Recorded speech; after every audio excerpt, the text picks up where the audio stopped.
Miks selles protsessis on vaja sellised momendid, kus me kuulutame, vot et sellel ajahetkel me teeme kongressi, mis kasu sellest on?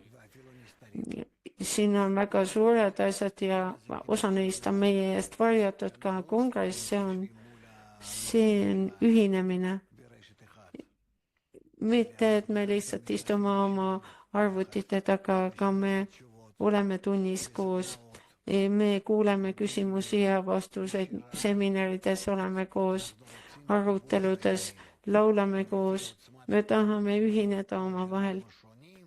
Ja sellepärast, et meie ühinemise suurusele ja tugevusele vastavalt ja vaatamata sellele, kuidas me oma saamise kohal, egoismi kohal tahame ühineda, siis me siis katab kõik meie puudused armastus.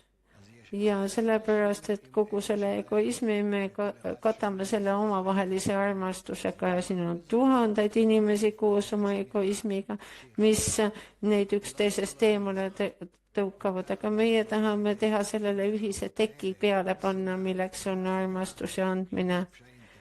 Ja siis on kaks taset, vihkamine ja armastus. Ja siis teeme selle erilise abinõu, millega loojat avastada, millest tuleb looja jõud, mis meieni jõuab, mis on niimoodi, et pimedusest saab valgus. Ja